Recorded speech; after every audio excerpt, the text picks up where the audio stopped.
Assalamualaikum warahmatullahi wabarakatuh. Berjumpa kembali bersama Griyo Android, channelnya teknisi handphone. Bagaimana kabarnya sedulurku? Semoga sehat selalu, panjang umur, banyak rezeki, dan tentunya hari-harinya selalu berkualitas.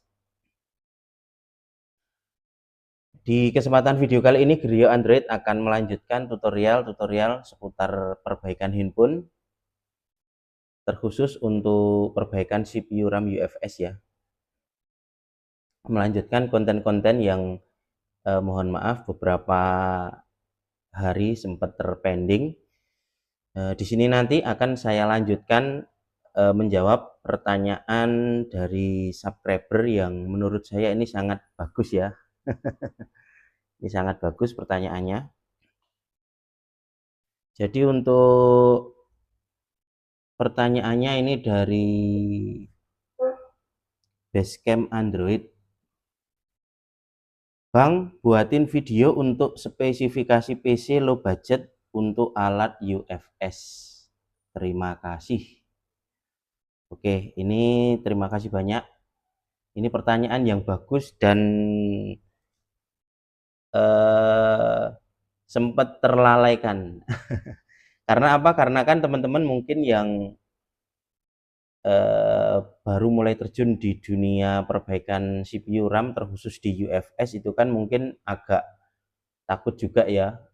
Kira-kira nanti kalau beli alat UFS support apa tidak komputernya seperti itu ya. Jadi di sini nanti saya akan sedikit jelaskan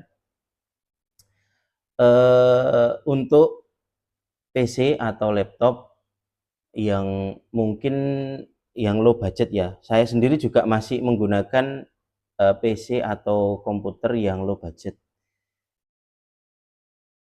Dan tentunya bisa menjalankan alat-alat UFS yang saya pajang ini, baik itu di F64, di Ultrabook, UV UFS Pro, ACG Tech Plus, atau di MIPI ya. Saya menggunakan PC yang kalau misalnya teman-teman rakit itu ya 4-6 juta lah mungkin. Tetapi ada beberapa aspek yang perlu teman-teman mungkin perhatikan. Ini versi saya. Jadi di situ nanti teman-teman ketika pengen membeli baik itu yang build up atau rakit, itu versi saya ada 3 aspek yang tentunya nanti sangat mendukung di alat-alat UFS ini. Tetapi di luar dari 3 aspek ini, di luar dari SSD dan LPDDR-nya ya, RAM-nya ya, jelas wajib menggunakan SSD, entah itu pakai yang SSD yang NV atau yang SSD biasa ya monggo. Kalau RAM ya tentunya semakin gede semakin bagus seperti itu ya. Jadi ada 3 aspek yang perlu teman-teman perhatikan versi saya dan worth it. Dan saya juga menggunakan beberapa komputer tetapi yang masih saya gunakan kerja itu ya yang low budget. Yang pertama yaitu power supply. Itu perlu teman-teman perhatikan. Untuk power supply ya minimal ambil yang 500 ya, jangan yang 250, ambil yang 500 atau yang 750. Karena menurut saya power supply itu penting. Karena kan tentunya nanti untuk hard disk dan lain-lain itu membutuhkan kestabilan ya. Kemudian yang kedua selain power supply itu pemilihan pada motherboard ya atau mubonya. Mubonya kalau versi saya itu beli yang ATX atau yang full tower ya, atau yang mubonya yang gede. Jangan yang MATX, jangan yang middle. Karena sugesti saya itu kalau motherboardnya itu yang ATX itu kestabilan pada USB itu menurut saya lebih stabil. Kalau mungkin nanti kerjanya hanya jalan satu alat mungkin tidak begitu pengaruh. Tetapi nanti ketika mungkin ngedam mungkin bebarengan, misalnya saya pakai UV plus pakai GC misalnya. Karena UV ini nanti kan UV itu selain menggunakan box yang USB 3.0 juga harus masih membutuhkan di USB 2.0-nya. Jadi alasan saya kenapa saya sarankan menggunakan PC atau komputer yang motherboardnya yang ATX itu versi saya di kestabilan USB seperti itu. Paham ya? Kemudian yang ketiga itu di USB 3.0.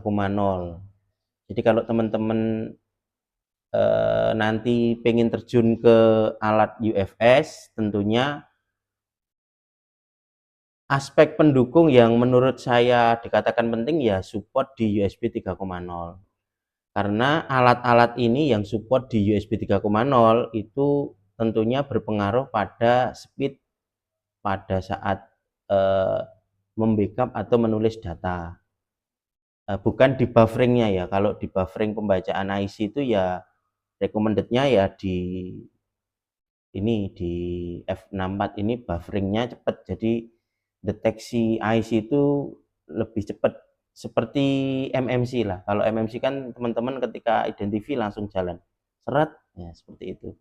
Tetapi untuk tingkat kecepatan pada pembackupan dan penulisan data itu ya tergantung di USB-nya. Misalnya USB PC-nya hanya support di USB 2.0 walaupun diberi box yang support di USB 3.0 tentunya tetap nanti speednya lambat. Nanti saya tunjukkan, jadi bisa dicek ya. Untuk spesifikasi komputernya atau PC-nya saya masih low budget dan spesifikasinya itu ya tidak mahal ya. Saya masih menggunakan Ryzen 5. Walaupun ada yang memang satu komputer yang memang saya pakai juga, tapi ini masih juga saya pakai gitu loh. Itu saya masih menggunakan Ryzen 5 untuk prosesornya di 1600 ya, di 3200 MHz, jadi masih low budget. Ini di 12 logika prosesornya. Jadi kalau Ryzen 5 yang versi yang lebih tinggi kan ya pasti mahal kan. Tapi saya masih menggunakan komputer yang masih hitungannya murah. Ini bisa kita lihat menggunakan aplikasi. Jadi teman-teman nanti kalau mau rakit atau mau beli PC yang build up kan tinggal dinaikkan atau diturunkan, dinaikkan spesifikasinya aja. Jangan diturunkan ya. Jadi saya masih menggunakan Ryzen 5 1600. Walaupun tidak hari-hari saya pakai, tapi ini masih dipakai gitu loh, dan masih worth it untuk alat-alat UFS. Alat-alat ini masih worth it semua, masih worth it, masih stabil pembacaannya, penulisannya. Kemudian untuk Mobo ini saya gunakan yang ATX itu pakai B350 Kalau sekarang ini kan banyak ya merek-merek yang harganya terjangkau juga, dan ini kan komputer tua, tapi masih keren lah, masih lumayan menghasilkan duit. Kemudian untuk memori ini saya menggunakan 16 GB, walaupun 8 GB itu sudah cukup, tetapi ya itu opsional ya untuk teman-teman yang nanti mau terjun di alat-alat UFS, ya semakin gede ya semakin bagus ya, pembacaan, pembukaan, penutupan aplikasinya kan lebih ringan. Mungkin itu. Kemudian kita bisa cek ya untuk USB di USB 3,0 itu kalau pakai alat ini bisa terbaca lur. Jadi sedikit saya tunjukkan ya. Ini gambarnya saya gedein biar enak, biar kelihatan. Jadi kalau teman-teman pengguna F64 ini bisa dilihat apakah USB-nya itu terbaca di 3, USB 3 apa USB 2. Itu cukup digeser. Kemudian bisa dilihat di modenya ini. Ini kalau terbaca 3,2 ya berarti bisa speednya lumayan. Walaupun PC-nya kentang, PC-nya murahan ya, kalau di 3,2 ini ya larinya masih lumayan lah.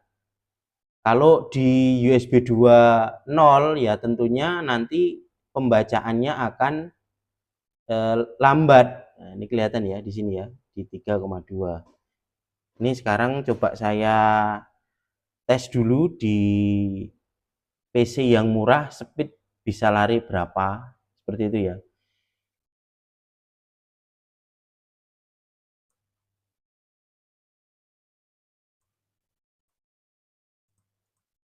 Ini sudah saya pasang IC yang baru untuk trial aja. Jadi nanti teman-teman tidak usah khawatir kalau membeli PC build up atau mau merakit, jadi tidak harus dengan budget yang mahal. Jadi cukup menggunakan ya di nominal 3 juta lebih dikit lah. Kalau 3 juta kalau PC ya agak ngos-ngosan.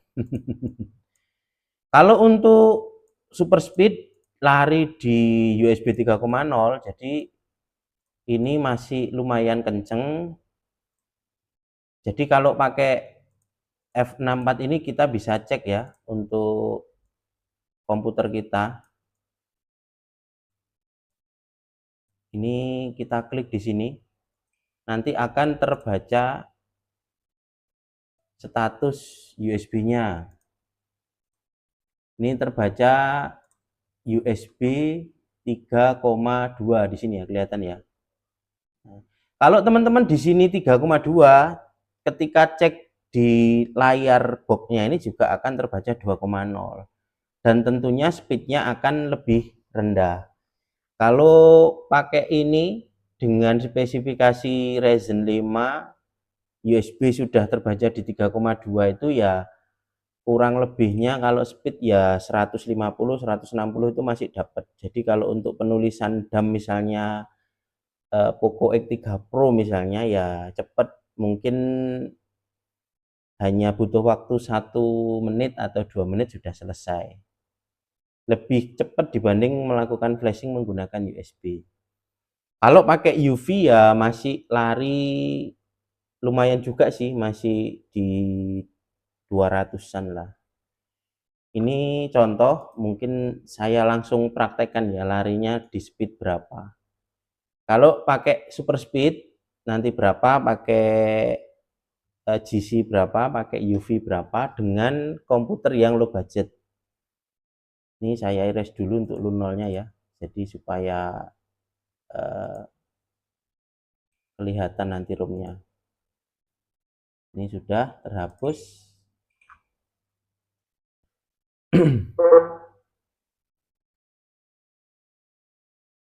Kemudian ini sama-sama lari di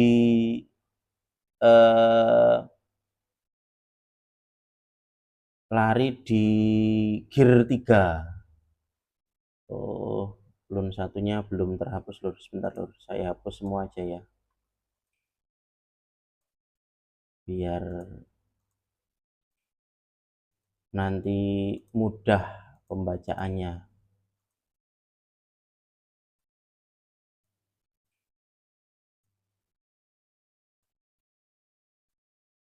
Jadi untuk teman-teman mulai sekarang harus berani berinvestasi di alat UFS karena handphone saat ini kan banyak yang sudah menggunakan UFS ya, yang handphone low end, karena ada IC yang sekarang ini dengan harga yang murah. IC seri apa itu? YMTC apa YMTD. Itu kan harga MMC-nya ya murah, harga UFS-nya ya murah, dan itu sekarang digunakan di handphone yang menengah ke bawah ya. Ini kalau kita coba tulis DAM-nya, misalnya kita tulis pakai file official, ini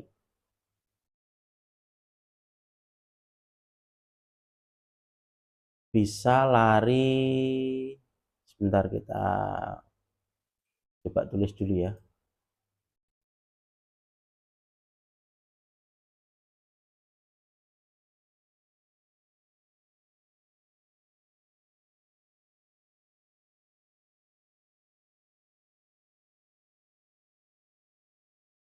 Biar kelihatan speednya.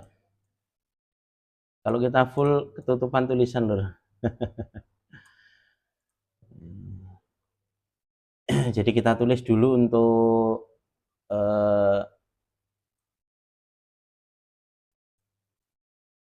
raw-nya, baru kita masukkan file ininya ya. Ini teman-teman nanti bisa lihat di transfer speed-nya di bawah sini. Lalu kita masukkan file officialnya.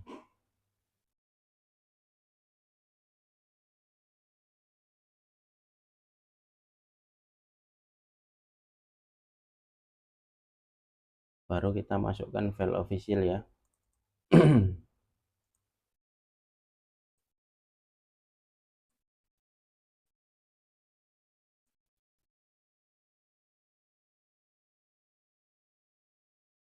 Kemudian kita tulis ya.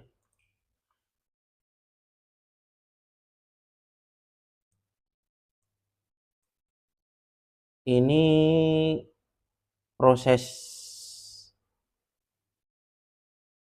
untuk erase dulu, jadi belum terbaca untuk wordnya, sabar dulu. Enak lur, alat baru ini enak, saya rekomendasikan untuk teman-teman. Ini penulisan file official bisa ekstrak file mentahan, kemudian bisa ditulis. Spectrum sudah support, MediaTek sudah support, Qualcomm sudah support. Jadi bagi teman-teman yang terkendala di DAM itu tentunya menggunakan ini enak, bisa menggunakan file official ya. Seperti itu kurang lebihnya. Ini untuk lari speed maksimal ya rata-rata di 200 berapa ini? 256 untuk high speednya ya. Di 250. Nah, ini dengan PC kentang, dengan PC murah ya. Dengan PC murah. Jadi menurut saya tidak perlu ada kekhawatiran untuk teman-teman ketika pengen terjun di dunia per UFS-an. Kuncinya ada 3 aspek yang perlu dicatat seperti yang saya jelaskan tadi, termasuk pemilihan pada motherboardnya, usahakan yang ATX ya, jangan yang middle. Kemudian yang sudah support pada USB 3.0. Jadi nanti ketika melakukan penulisan file seperti ini, teman-teman tidak mengalami alatnya keren kok nulisnya lambat, kan enggak enak ya.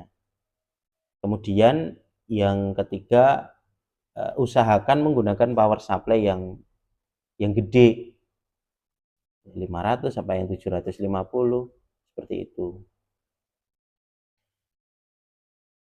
Setelah ini saya tes pakai UV atau pakai GC. Ini masih menurut saya sih masih worth it ya, kalau di harga komputer yang 5 juta atau 6 juta lah, itu sudah sangat-sangat, menurut saya sudah sangat-sangat worth it.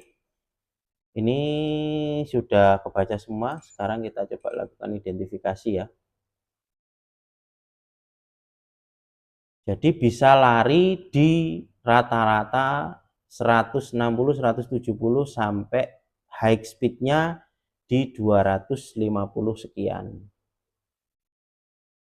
Ini untuk menggunakan F64. Ketika nanti teman-teman menggunakan GC atau UV, kalau yang SCGT kan belum support ya, belum support di USB 3.0 ya, masih support di USB 2.0. Ini sudah otomatis terbaca semua, ya sudah, ini tinggal dipasang, otomatis sudah hidup seperti itu. Ini kalau kita menggunakan F64, kalau kita tes pakai GC, ini sebentar saya close dulu ya. Dan kita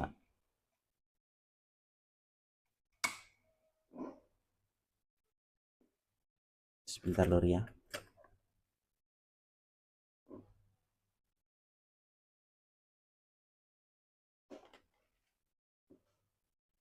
Sebentar lur, kabelnya kelupaan. Sebentar, saya pause sebentar lur ya, saya ambilkan kabel dulu.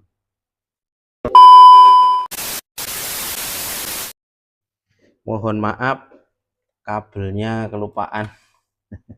Karena beda, untuk GC itu pakai Type C ya.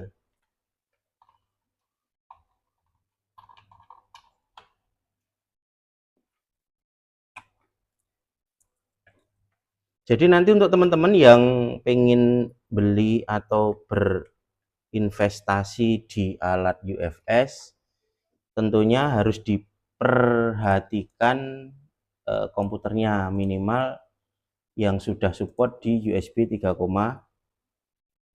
jadi lebih enak, lebih nyaman ya saat kerja ya. Ini saya tes di GC ya. Dan alat-alat ini membutuhkan koneksi internet ya lur ya. Jadi kalau pakai GC ya nanti harus login dulu. Pakai F64 ini juga membutuhkan koneksi internet. Ini kita masuk ke UFS seperti ini ya.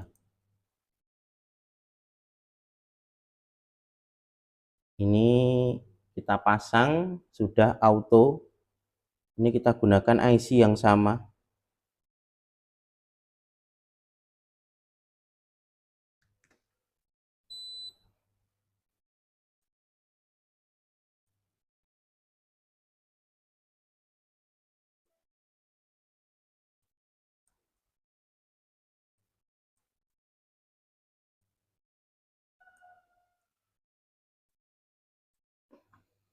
Cuman perbedaannya kalau untuk GC ini untuk bleedproof-nya belum terbaca, jadi versi Android-nya berbeda dengan F64. Kalau F64 tadi selain penulisannya lebih detail,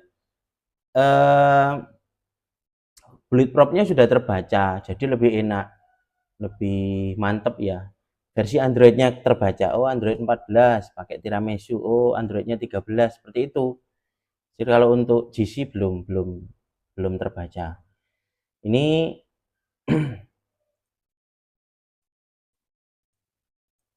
kita kosongi dulu ya. Ini bisa dari sini atau pakai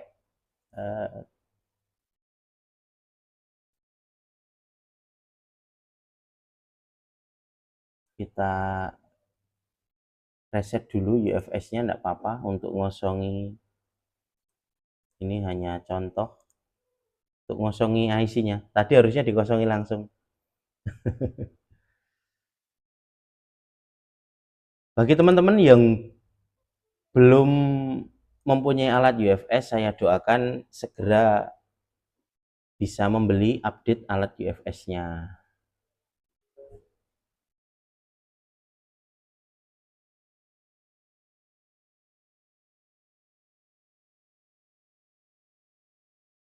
Ini kosong ya. Kalau kosong berarti di sini tidak akan menampilkan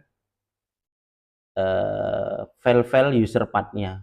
Tinggal kita masukkan, kita impor di sini, kemudian kita masukkan file yang sama ya, Android, kemudian Xiaomi, kemudian Poco X3 Pro.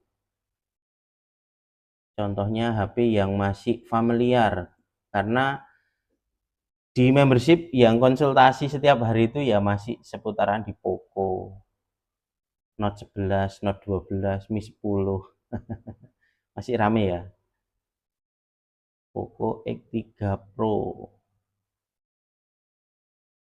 Ini di Android langsung begini ya, select folder. Jadi otomatis nanti akan seperti ini.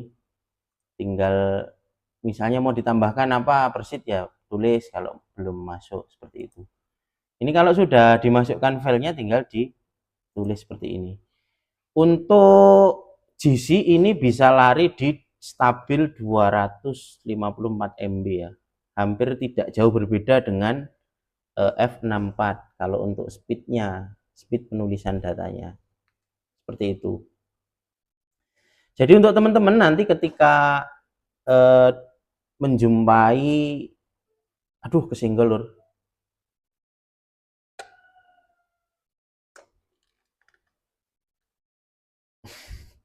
malah kesenggol, semoga tidak putus.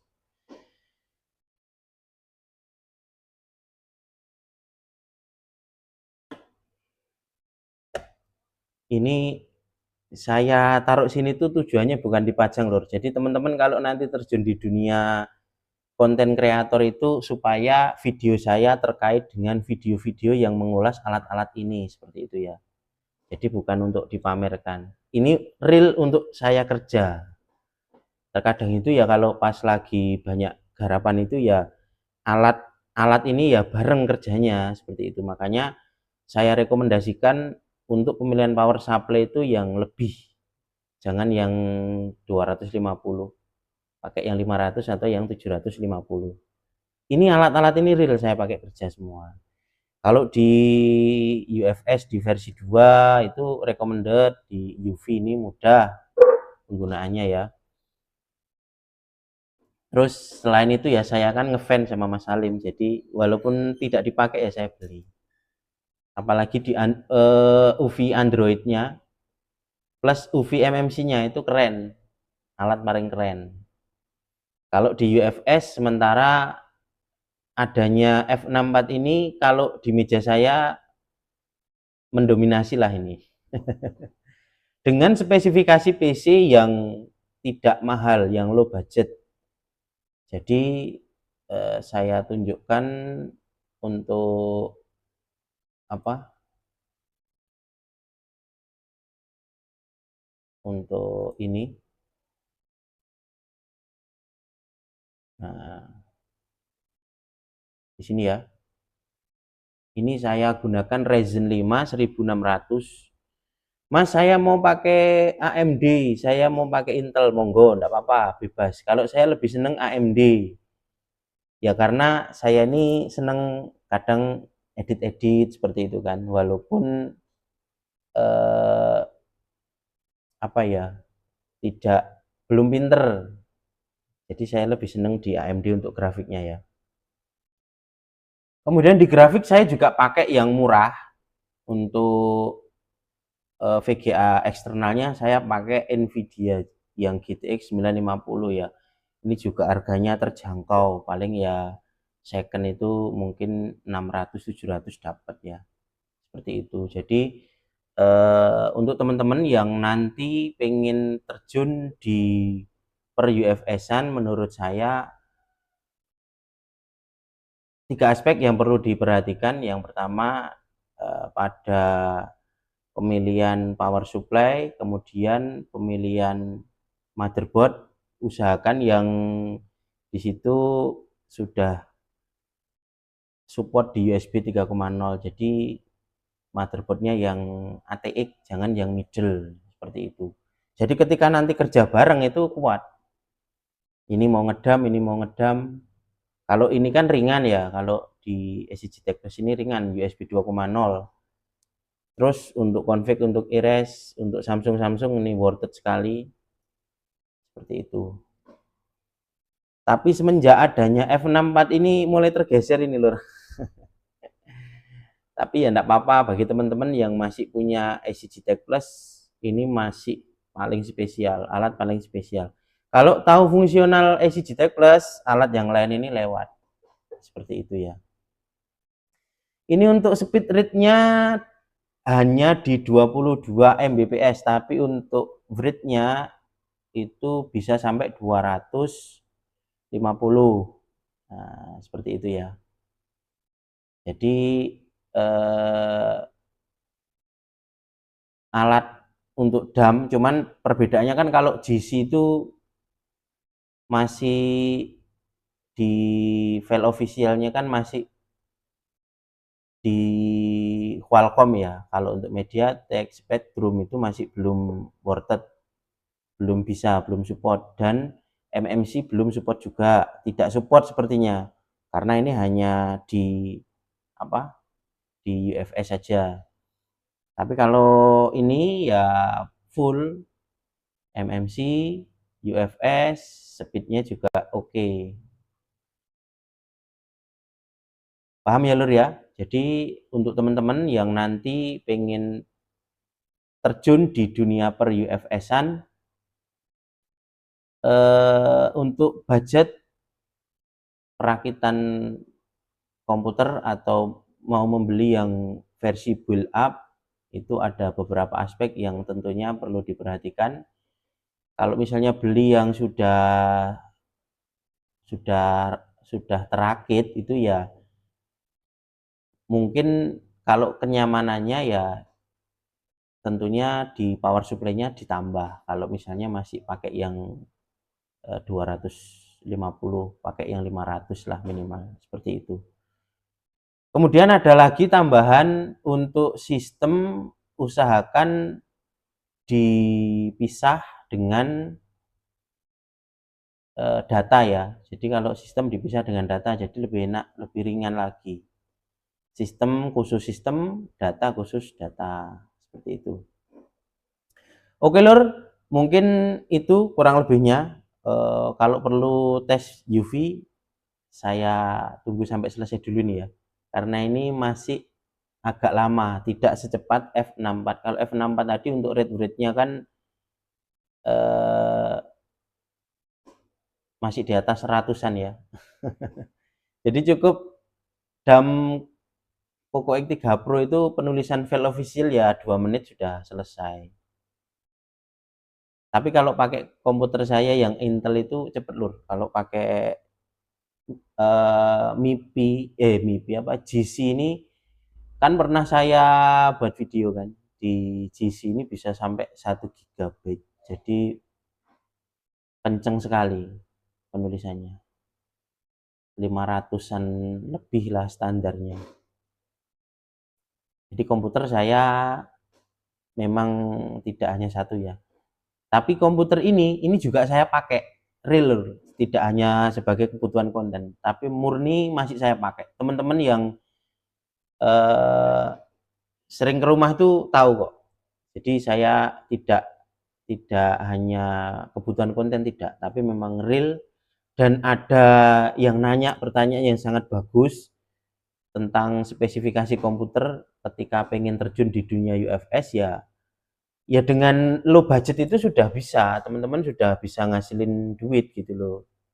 Apalagi yang garapan UFS itu banyak sekarang kan, sudah banyak ya, Infinix sudah mulai di UFS, Spectrum pun sekarang sudah terjun di UFS. Nah, kalau 1-2 tahun kemarin itu kan Spectrum masih rata-rata di MMC ya, karena sekarang pemain baru YMTC itu kan ngeluarin MMC, bahkan ada yang support di 256 GB untuk MMC.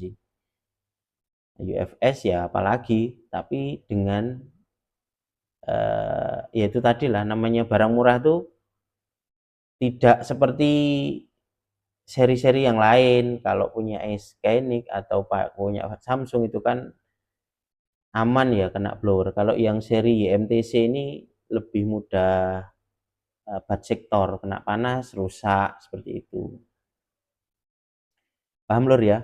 Ini nanti ini tidak perlu saya tes karena di USB 2,0. Ini nanti saya tes di UV. Tetap sama, masih menggunakan UFS di 3,1 ya. UV nanti juga saya tes di UFS 3,1 tapi merek SanDisk. Karena untuk merek Samsungnya kan belum support. Masih kalah cepat untuk apa GC-nya. Ya karena komputernya kan pengaruh. Kalau komputernya pakai yang keren, yang gahar ya pasti ngebut juga. Paham ya lur ya? Atau mungkin karena tadi sempat kesinggol itu ya, tapi insya Allah enggak lah.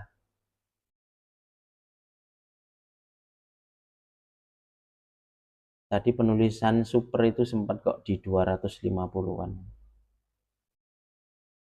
Nah ini kan di 100, masih untuk high speednya masih tembus di 100 ya.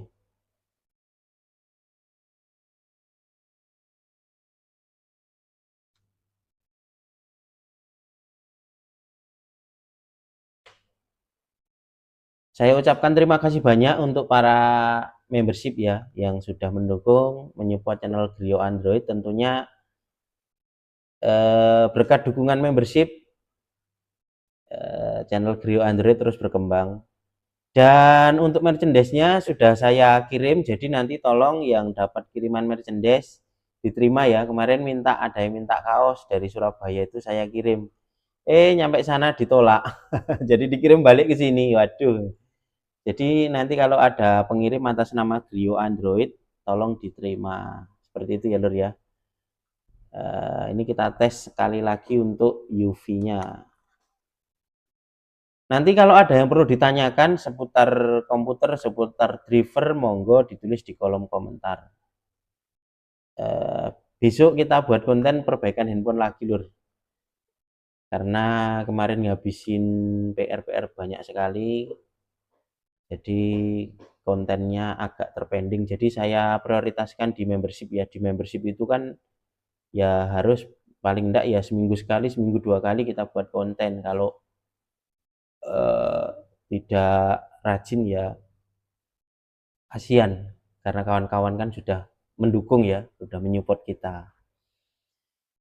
Ini kurang lebihnya masih lama, masih di 10 menit, 9 menit ya, karena mungkin apa tadi kesinggol tadi, jadi USB-nya, tapi tidak apa-apa ya, intinya masih larinya masih kenceng kok. Ini sudah oke juga. Kalau selesai file official begini ya harus dilakukan repair GPT ya. Seperti ini, komplit. Kalau pakai F64 tadi juga dilakukan repair GPT-nya. Seperti itu. Kemudian saya coba di UV UFS Pro ya. Seperti ini. Ini saya close dulu, saya pinjam USB-nya ya lur ya. Biar nanti teman-teman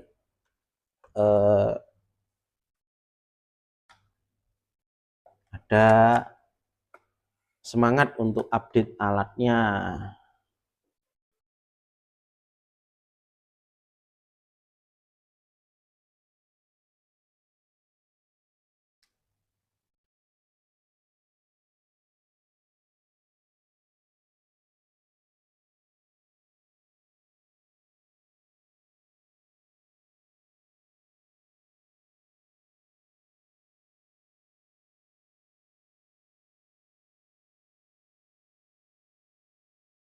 Ini sama ya, kita lakukan identifikasi. Ini sudah ada IC-nya. Ini sama ya, sudah ada IC-nya. Tapi IC-nya mereknya SanDisk di UFS 3,1 ya. Seperti ini ya. Kemudian kita coba tulis jam. Ini ada DAM ya, ini DAM. Ini 11 giga kurang lebihnya. Kita tulis.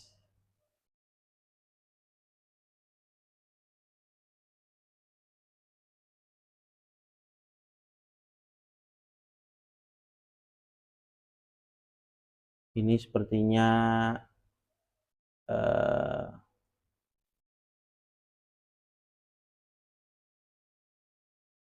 PC-nya minta restart.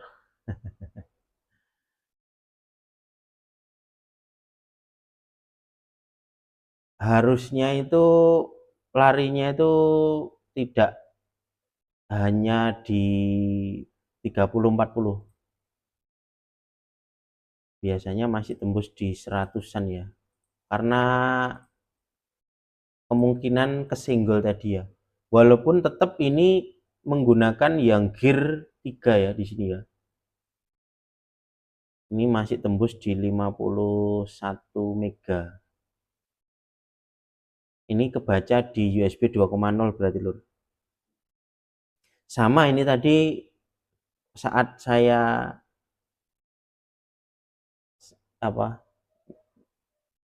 ngambil box UV tadi. Tapi tidak masalah, anggaplah lari di 50 ini ya masih lumayan. Jadi ketika kita melakukan penulisan DAM, ini DAM kurang lebihnya itu 11 giga. Ya kalau total semua di 16 giga lah, karena di LUN 4 ini kan ada 6 giga ya. Ini saya tes di DAM-nya ROG 6. Ini masih ketemu di 51 MB ya. Tapi biasanya sih kalau pengalaman saya itu masih tembus di 100 lebih. Kalau di gear 3 itu, kalau ketemu di USB 3,0. Jadi untuk teman-teman yang nanti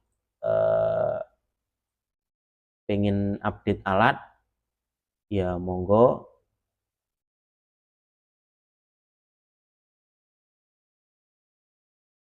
Jangan nunggu ada servisan dulu.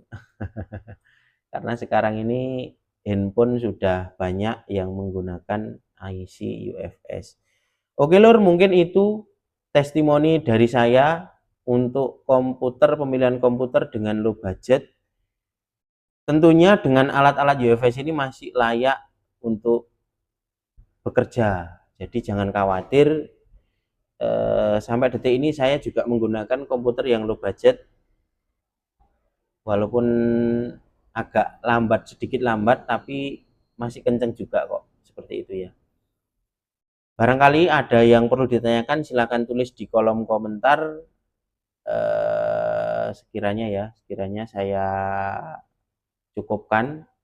Untuk teman-temanku, sedulurku yang sudah menyupport channel Griyo Android, saya ucapkan terima kasih banyak.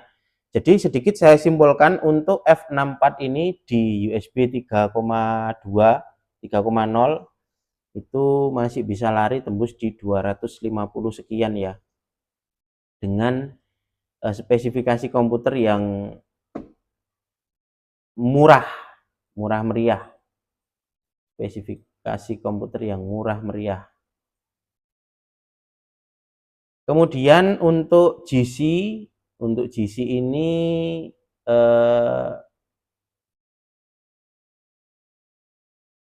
lari di kisaran 100 sekian, tetapi di stabilnya ya 70-80-an. Kalau di UV ya ini stabil di 50 sampai ya sekian giga, di 50, 60, 50 giga. Nah, di sini ya 70. Nah, kelihatan ya. 80 masih tembus. Jadi insya Allah dengan spesifikasi komputer seperti ini masih layak untuk mencari duit. Oke Lur, sekiranya mungkin itu yang bisa saya sampaikan. Bila nanti ada yang perlu ditanyakan, silahkan tulis di kolom komentar. Sebelumnya saya ucapkan sekali lagi terima kasih banyak untuk para membership yang sudah menyupport channel Griyo Android. Insya Allah besok kita update lagi untuk materi F64 ya. Kita update lagi, selesai baru kita masuk ke hardware karena requestan untuk hardware cukup banyak sekali.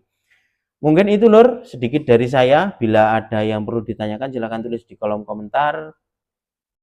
Bila ada salah kata mohon dimaafkan. Sedikit dari saya akhiri. Wassalamualaikum warahmatullahi wabarakatuh.